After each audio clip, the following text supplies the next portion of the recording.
Severo, ¿cómo estás? Muy buenas tardes. Hola, buenas tardes, Darío. Buenas tardes a ti y a todo tu auditorio.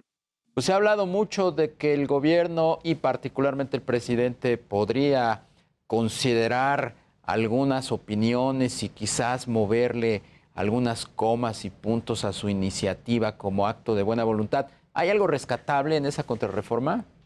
Sí, yo creo que ese punto es muy importante, Darío. Esa parte que dices tú de si hay algo negociable. Ya habíamos platicado la vez pasada, Darío, acerca de la Comisión Federal de Electricidad, cómo se volvía un organismo muy poderoso y se alejaba realmente de sus dueños, que somos nosotros, tú, el auditorio y todos nosotros, y se convertía en este superórgano poderoso e incluso podríamos hablar de que se convertía en una vicepresidencia dentro del gabinete para quien la dirigía en ese momento. Pero para esta parte, Darío, si hay algo rescatable de la reforma, hay que atender esos otros temas que no cubrimos la vez pasada. Y voy a tocar 3 puntos. El primero es, ¿qué dice la reforma de la industria eléctrica? ¿Qué dice del litio? Que se ha comentado poco, y qué dice la transición energética con todo eso que estamos viviendo de la COP26. Bueno, de la parte de industria eléctrica es importante saber que, sobre todo en el artículo 27, nos dice que corresponde exclusivamente a la nación generar, conducir, transformar, distribuir y abastecer energía eléctrica. Nación suena muy bien, nación somos tú, yo y todo el auditorio, pero cuando tú lees en la letra chiquita, realmente a quien le corresponde exclusivamente es al gobierno. Y no solamente al gobierno, sino en particular a Comisión Federal de Electricidad. ¿Eso qué quiere decir? Que estamos todos fuera. No podemos nosotros tocar nada que tenga que ver con la industria eléctrica y es toda la cadena, si tú te das cuenta. Y la parte más delicada de ese punto, podríamos discutir mil cosas, Daria, podríamos discutir libertades, etcétera, pero la parte más importante es que cada vez que tú le agregas la exclusividad a alguna actividad en la Constitución, tienes que poner la chequera detrás. Y la pregunta es, ¿el Estado mexicano tiene el dinero? Hoy, Darío, de cada 10 pesos, casi 1.5 se van a intereses de deuda. Si pasa esta reforma, de cada 6 pesos, alrededor de 1 peso será para pagar intereses. Eso es un dineral, eso obviamente, evidentemente nos generaría problemas en el tema de seguridad, salud, etcétera. Oye, ¿y cuánto se tendría que pagar por indemnizaciones y contrademandas?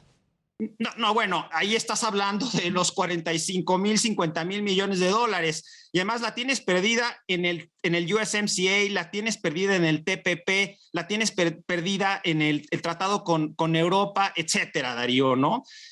Quiero tocar el tema del litio también, que no se ha tocado mucho, incluso en los medios. ¿Qué dice la reforma del litio?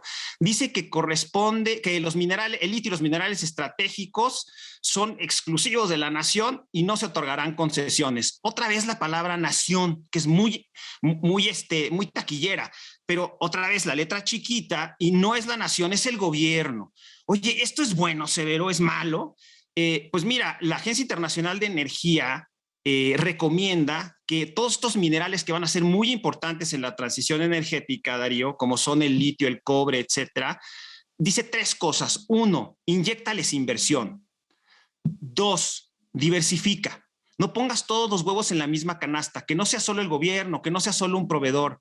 Y 3, mete mecanismos de mercado para que haya transparencia, para que no sean cajas negras. La redacción que tiene la reforma no resuelve ninguno de los puntos. Al contrario, empezamos a pensar en un litiomex, en un cobremex, etcétera, Darío. Y tú sabes muy bien que eso es muy complicado.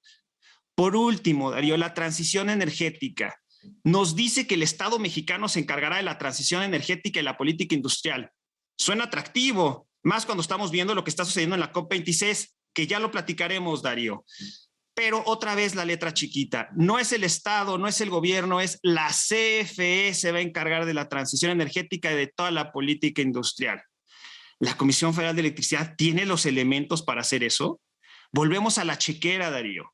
Detrás de cada una de estas palabras que suenan muy bonito políticamente, hay que meterle dinero. ¿México tiene los recursos para hacerlo? ¿Es la mejor manera de afrontarlo? La experiencia internacional nos dice que no. Y por último, Darío, unos comentarios que por ahí se habla también del 46 y del 54%, de 46% generación de privados, 54% generación de Comisión Federal.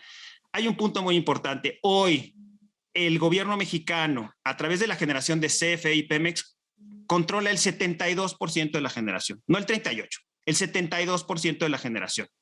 Solamente el 28% de la generación en este país es privada, y de esa, el 13% es desde 1992 y el 15%, chiquitito, es de la reforma de 2013. Pues Severo. Pongamos de números, Darío, pongamos de datos y veamos una discusión. Desafortunadamente, Darío, la conclusión a tu pregunta inicial es que esta reforma es muy difícil de pasar, muy difícil de negociar, porque ¿qué crees? Te regresaría a la redacción actual del artículo constitucional actual, que reserva solamente la planeación y el control del sistema eléctrico nacional. Bien.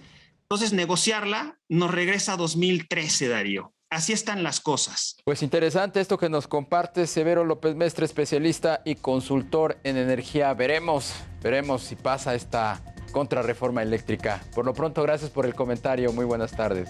Estamos pendientes. Buenas tardes, Darío. Gusto en saludarte. Pendientes, claro que sí.